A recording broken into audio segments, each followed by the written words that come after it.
Welcome back to learn with Alisha. आज मैं आपके लिए लेकर आई हूँ एनसीईआरटी क्लास 11th का चैप्टर 1 जो कि some basic concepts of chemistry, उसका पार्ट 2। बेटा अगर आप लोगों ने पार्ट 1 नहीं देखा है तो ज़रूर देखिए, अदरवाइज़ आपको ठीक से समझ में नहीं आएगा। तो इस टॉपिक पे जो हम मेनली डिस्कस करने वाले हैं वो है properties of matter and their measurement. मैंने आपको पहले भी बताया था कि दो ही तरीके की प्रॉपर्टीज़ होती हैं, केमिकल प्रॉपर्टीज़ और फिज़िकल प्रॉपर्टीज़। फिज़िकल प्रॉपर्टीज़ क्या होती हैं? हम यहाँ पर दो चीज़ों में बहुत ज़्यादा फोकस करेंगे, वो properties of matter and their measurement. तो first we have to discuss about the properties of matter. So there is two types of properties, which is physical property and chemical properties. Physical properties क्या होती हैं? जिससे हम जो हम visible हो, जिसे हम ईजिली आइडेंटिफाई कर पाएँ, और you can say that it can be observed without changing the identity और composition of substance. Example colour, odour and melting point. मतलब फिज़िकल प्रॉपर्टीज़ वो हो सकती है कि उसकी जो कॉम्पोजिशन है वो चेंज ना हो, वो सब्सटेंस ना बदले। हम अगर जैसे वाटर को मेल्ट करते हैं तो वो लिक्विड फॉर्म में आ जाता है, बट उस स्टेट में भी वो वाटर है, और अगर हम उसे फ्रीज करेंगे तो वो आइस फॉर्म में आ जाएगा, बट उस स्टेट में भी वो वाटर ही है। तो ये होती है फिज़िकल प्रॉपर्टीज़ कि हम उसका कॉम्पोजिशन चेंज नहीं कर रहे हैं, उसकी आइडेंटिटी चेंज नहीं कर रहे हैं। So that is the physical property.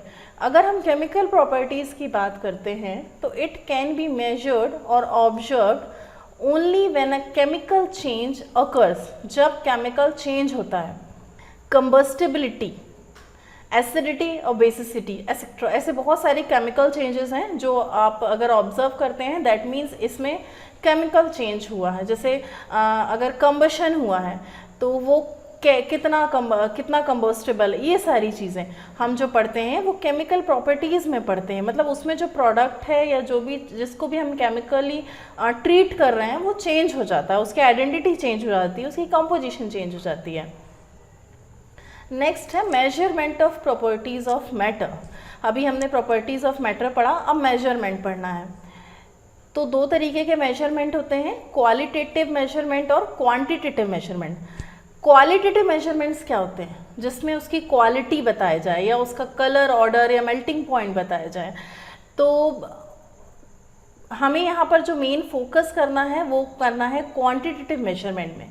जैसे कि अगर आप किसी भी चीज़ को ले रहे हो तो आप उसको या वज़न से लोगे या फिर किलोग्राम से या लीटर से, मीटर से, किसी भी चीज़ से आप उसको नापोगे, तो वो जो यूनिट होती है नापने की, मेजर करने की, उसको वो क्वांटिटेटिव प्रॉपर्टीज़ के अंदर आती हैं। तो कैसे ये चीज़ आई होगी? कोई भी एक रहा होगा, उसने सोचा होगा कि अगर मैं इतने कदम चला हूँ तो मैं उसको कैसे डिस्क्राइब कर सकता हूँ कि मैं कितने कदम चला हूँ, या अगर ये रूम है तो इसकी लेंथ है या ब्रेड्थ क्या है। तो ये सारी चीज़ें मेजर होती है क्वांटिटेटिव प्रॉपर्टीज़ में। क्वांटिटेटिव प्रॉपर्टीज़ को मेजर करने के लिए दो चीज़ें हमें चाहिए होती है, वो न्यूमेरिक वैल्यू और यूनिट ऑफ मेजरमेंट। जैसे आप कोई भी न्यूमेरिक वैल्यू ले सकते हैं, जैसे 5 ले ली आपने, यूनिट ऑफ मेजरमेंट ले ली, केजी भी ले सकते हो, मीटर भी ले सकते हो, लीटर भी ले सकते हो। तो ये सारी चीज़ें जो हैं हम क्वांटिटेटिव प्रॉपर्टी के अंदर पढ़ते हैं, और इस कोर्स में, इस लेक्चर में जो हमारा मेन फोकस होने वाला है वो क्वांटिटेटिव प्रॉपर्टीज़ में होने वाला है। अब क्वांटिटेटिव प्रॉपर्टीज़ को अगर हमें पढ़ना है तो सबसे पहले हमको उनकी यूनिट्स जाननी पड़ेंगी कि कितनी यूनिट्स होती हैं। बेसिकली बहुत सारी यूनिट्स होती हैं, जैसे MKS सिस्टम पढ़ा है आपने, FPS सिस्टम पढ़ा है, CGS सिस्टम पढ़ा है, ये आपने 9th-10th में भी पढ़ा है, और आपने छोटी क्लासेस में यूनिट्स पढ़ी हुई हैं। तो किसी ने सोचा कि साइंटिस्ट ने सोचा या कि ऐसी कोई यूनिट होनी चाहिए जो ऑल ओवर यानी इंटरनेशनल फॉलो की जाए।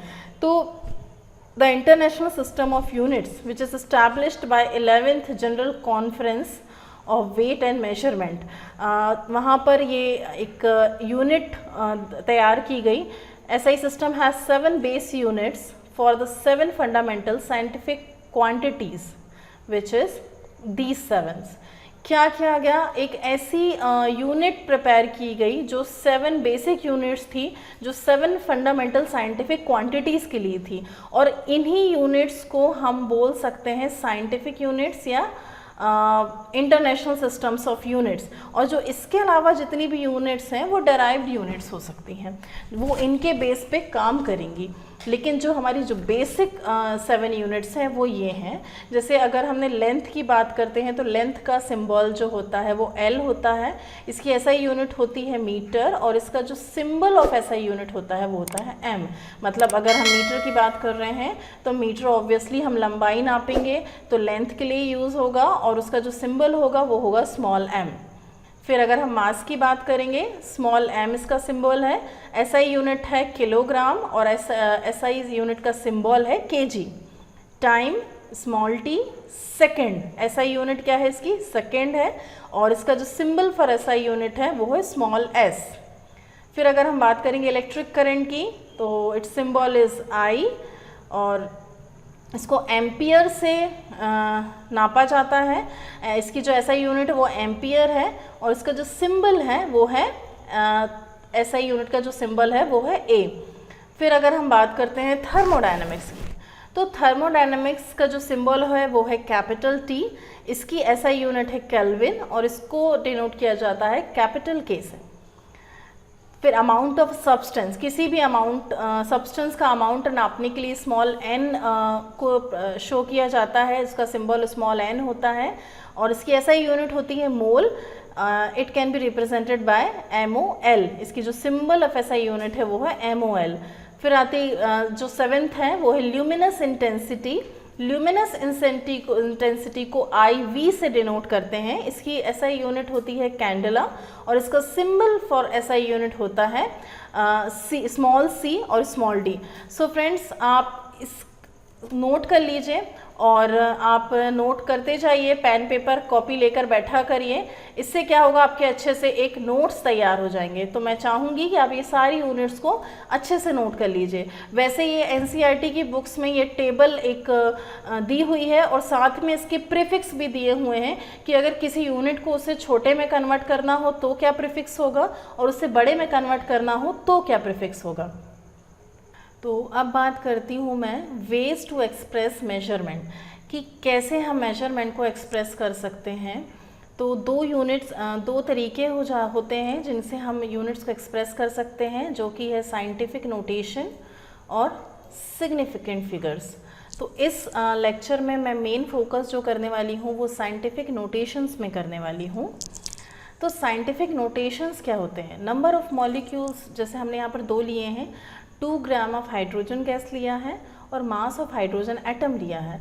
आप देख सकते हैं जो नंबर ऑफ़ मॉलिक्यूल्स हैं 2 ग्राम हाइड्रोजन में 602, 2 के बाद फिर बहुत सारे ज़ीरो हैं, और फिर वैसे ही मास ऑफ हाइड्रोजन एटम में भी 0 पॉइंट फिर भी बहुत सारे ज़ीरो हैं, 166 ग्राम है।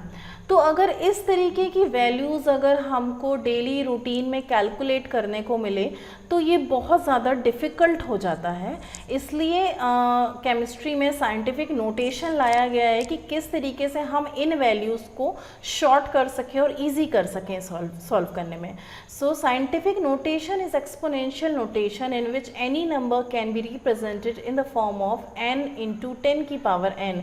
यहाँ पर जो कैपिटल N है वो डिजिट टर्म है, जो कि बहुत कुछ भी हो सकता है, बट हमें ये ध्यान रखना है कि कैपिटल जो N है वो उसकी 0 के पहले, जो डेसिमल के पहले सिर्फ 1 डिजिट होती है, और इसी को हम डिनोट करते हैं कैपिटल N से। और जो स्मॉल n है which is exponent having positive और नेगेटिव वैल्यूज़, वो कुछ भी हो सकता है, जितने भी ज़ीरो लगेंगे या जहाँ पर भी हम डेसिमल को शिफ्ट करेंगे उसके बेसिस पे यहाँ पर हम स्मॉल n को डिनोट कर सकते हैं। वो पॉजिटिव वैल्यू भी हो सकती है और नेगेटिव वैल्यूज़ भी हो सकती हैं।